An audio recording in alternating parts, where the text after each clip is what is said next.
কুষ্টিয়ার সীমান্তবর্তী উদয়পুর এলাকায় প্রমত্তা পদ্মা নদীর ভাঙনে ক্ষতিগ্রস্ত ১১৫টি দুস্থ ও অসহায় পরিবারের মাঝে জরুরি ত্রাণ সামগ্রী বিতরণ করেছে বর্ডার গার্ড বাংলাদেশ বিজিবির কুষ্টিয়া ব্যাটালিয়নের ব্যবস্থাপনায় অধীনস্থ উদয়নগর বিওপির দায়িত্বপূর্ণ সীমান্তবর্তী এলাকায় দুস্থ ও অসহায় পরিবারের মাঝে জরুরি ত্রাণ সামগ্রী বিতরণ করা হয়েছে।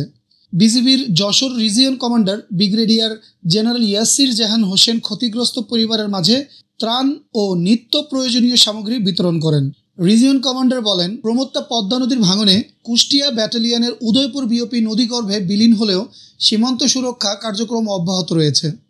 পদ্মা নদীর ভাঙনে শুধু বিজিবির উদয়পুর বিওপি বিলীন হয়েছে তা নয়, বিওপির দায়িত্বপূর্ণ সীমান্তবর্তী এলাকার অনেকগুলো ঘরবাড়ি নদীগর্ভে বিলীন হয়ে অসংখ্য মানুষ গৃহহীন ও অসহায় হয়ে পড়েছে।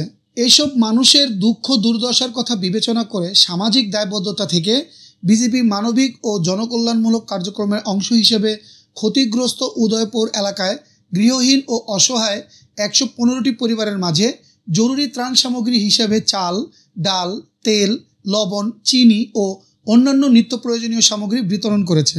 ত্রাণ বিতরণকালে কুষ্টিয়া সেক্টর কমান্ডার, কুষ্টিয়া ব্যাটালিয়নের অধিনায়ক, বিজিবির অন্যান্য কর্মকর্তা ও সদস্যবৃন্দ, স্থানীয় গণ্যমান্য ব্যক্তিবর্গ এবং প্রিন্ট ও ইলেকট্রনিক মিডিয়ার সাংবাদিকবৃন্দ উপস্থিত ছিলেন।